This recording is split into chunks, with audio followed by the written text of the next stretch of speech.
Baik sahabat Firasat, itu dia tadi Indonesia Market Update. Kita menuju ke materi berikutnya. Kalau ada yang penasaran nih mengenai makroekonomi terutama Indonesia di tahun 2024 seperti apa, kita langsung saja bahas bersama Chief Economist Miraset Sekuritas Indonesia, Pak Ruli Wisnubroto, langsung dari studio Miraset Sekuritas Indonesia. Halo, selamat pagi Pak Ruli. Selamat pagi Glenda, gimana kabarnya? Kabar baik Pak Ruli, bagaimana? Baik. Oke, kita tahu pemilu baru selesai, uncertainty lumayan berkurang nih ya. Bagaimana kira-kira dampaknya nih terhadap makroekonomi Indonesia dan kira-kira faktor apa aja sih yang mempengaruhi selain pemilu? Jadi kalau kita lihat mungkin sahabat masih ingin mengetahui ya bagaimana kira-kira dampak pemilu. Tapi kalau terhadap ekonomi sendiri sebenarnya belum akan terlalu langsung terasa di tahun ini. Jadi tahun ini karena mungkin masih efektif pemerintahan yang lama, mungkin belum akan banyak berubah kebijakan-kebijakannya dan mungkin kalaupun mungkin akan ada perubahan kebijakan arah kebijakan dari sisi ekonomi baru mungkin akan bisa berdampak paling cepat mungkin di 2025 atau bahkan di 2026. Mungkin langsung next ke slide pertama. Dan kalau kita lihat ya dalam jangka menengah ya, kalau kita lihat kondisi ekonomi lebih akan banyak dipengaruhi dari sisi global. Jadi di tahun ini sendiri kita melihat bahwa tantangannya masih cukup besar, hampir semua negara ya, negara-negara besar ya, baik dari negara maju seperti Amerika, kemudian ada negara-negara di kawasan Eropa, itu kemungkinan akan tumbuhnya akan lebih lambat di tahun 2024, dan di 2025 pun mungkin akan ada sedikit kenaikan tapi tidak akan terlalu signifikan karena saat ini sedang berada di tahapan suku bunga yang tinggi, dan suku bunga yang tinggi akan menyebabkan perekonomian global ini di banyak negara itu pertumbuhannya akan cenderung lebih rendah dibandingkan dengan rata-rata sebelum pandemi. Jadi 20 tahun terakhir itu sebelum terjadi pandemi pertumbuhannya itu di sekitar 3,5 sampai 4% untuk globalnya. Sementara di tahun 2024 dan 25 mungkin akan lebih rendah ya di sekitar 3,1 dan 3,2. Dan negara-negara yang kita perhatikan ini antara lain Amerika Serikat mungkin akan juga banyak berdampak dari sisi pasar. Dan kalau dari sisi Indonesia sendiri ya secara kondisi ekonomi ini akan lebih banyak tergantung dari prospek perekonomian dari China atau Tiongkok ya, yang kemungkinan di 2024 itu akan hanya tumbuh di bawah 5%, dan ini akan berdampak juga kepada harga-harga komoditas. Mungkin next. Jadi ya mungkin yang paling akan banyak berdampak kepada market tahun ini ya, yaitu yang ditunggu-tunggu adalah kapan The Fed akan mulai menurunkan suku bunga dan seberapa besar ya. Jadi mungkin dengan kondisi ekonomi Amerika Serikat saat ini, dengan kondisi ekonominya masih cukup baik, kondisi ketenaga kerjaannya juga masih sangat kuat ya. Mungkin next. Jadi tingkat penganggurannya itu masih sangat rendah ya di 3,7%, sementara average hourly earnings growth-nya masih relatif tinggi. Jadi ini menunjukkan bahwa kondisi ketenaga kerjaan di Amerika itu masih sangat kuat, sehingga sepertinya The Fed yang market sebelumnya itu ingin berspekulasi ya bahwa akan terjadi penurunan di bulan Maret, mungkin akan mundur ya, karena kalau mereka terlalu cepat dikhawatirkan itu akan kembali menyebabkan adanya kenaikan kembali di inflasinya. Jadi make sure bahwa inflasi ini akan stabil dan trennya terus menurun, sehingga mereka akan sangat berhati-hati dalam menurunkan suku bunga. Jadi kemungkinan dengan perkembangan saat ini baseline kami memperkirakan mungkin baru akan diturunkan di bulan Juni.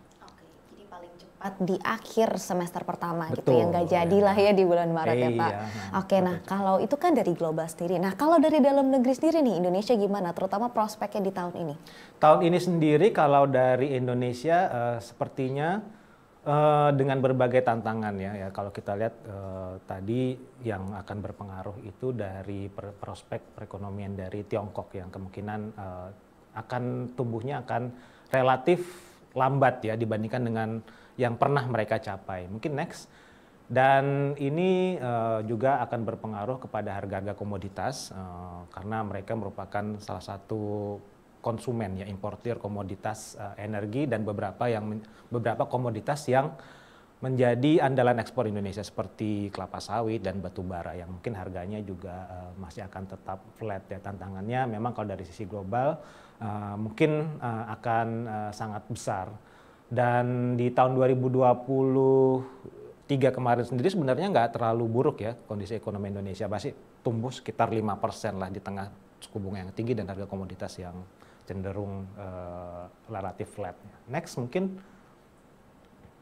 dan ya ini seperti saya sampaikan tadi ya, jadi secara tahunan di tengah kenaikan suku bunga kita masih bisa tumbuh sekitar 5%. Dan memang ada beberapa perlambatan ya dari kalau kita lihat komponennya, konsumsi rumah tangga ya dan juga investasi itu akan agak cenderung lebih lambat. Namun kalau kita lihat memang salah satu yang mendorong Indonesia masih cukup kuat itu adalah dari keseimbangan eksternalnya. Meskipun ekspornya meskipun turun, tapi impornya juga dapat dijaga, sehingga net ekspornya itu masih bisa mendorong pertumbuhan ekonomi yang masih di kisaran 5%. Gitu.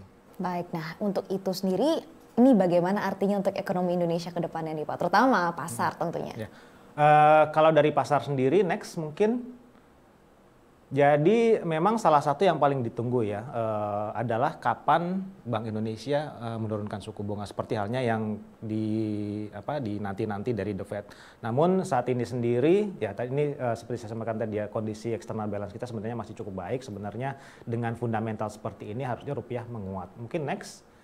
Tapi yang terjadi ya itu ini kalau kita lihat ya dari sisi suku bunga sebenarnya kita tergolong sangat tinggi dengan inflasi yang relatif terjaga. Jadi sebenarnya kalau kita melihat inflasi itu cukup terbuka ya. Jadi kalau headline inflation-nya itu ada di sekitar 2,6% dengan suku bunga di 6%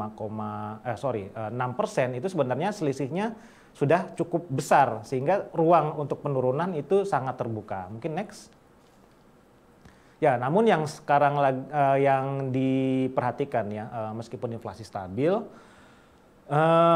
Bank Indonesia itu masih cenderung berhati-hati karena apabila mereka juga terlalu cepat bisa menyebabkan volatilitas nilai tukar. Memang kalau kita lihat dalam beberapa hari terakhir trennya sudah mulai menguat, dan di bulan Februari sendiri ya surprisingly rupiah sendiri merupakan salah satu yang mencatatkan kinerja yang cukup baik, dan sepertinya ini memang ada intervensi dari Bank Indonesia.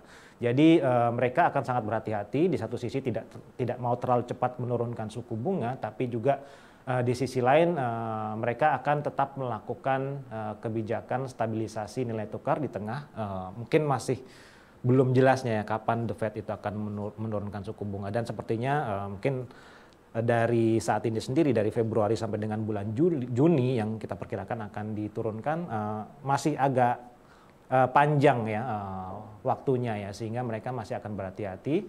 Namun kalau kita lihat next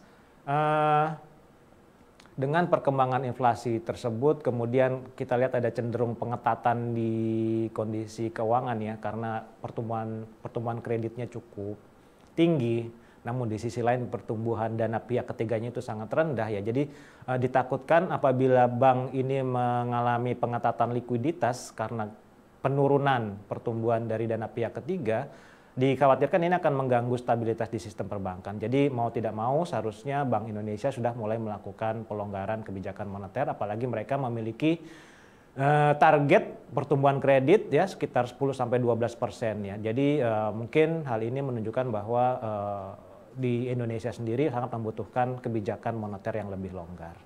Baik, dan mungkin ada hal terakhirnya yang mau disampaikan kepada sahabat Meraset, Pak Ruli? Ya, jadi mungkin saat ini dalam beberapa hari terakhir mungkin akan ada semacam tren positif ya, dari mungkin kita menyambut positif lah ya kondisi politik di dalam negeri yang relatif cukup kondusif, meskipun memang belum diumumkan secara resmi, namun kita sudah bisa melihat dari quick count beberapa lembaga survei, dan kita mungkin masih akan menunggu.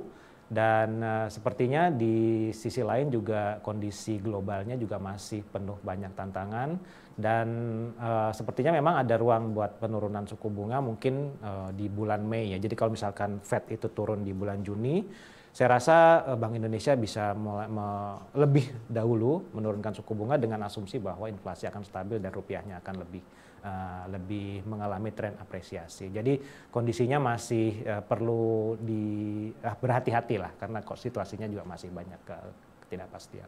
Mudah-mudahan segera terjadi ya kondisi yang jauh lebih kondusif untuk ekonomi Indonesia dan terutama buat pasar buat kita ya Pak ya. Iya. Oke, terima kasih banyak Pak. Sama-sama Glenda. Oke, sahabat Firasat, kita menuju ke materi berikutnya yaitu technical analysis yang akan disampaikan oleh Tasrul Tanar.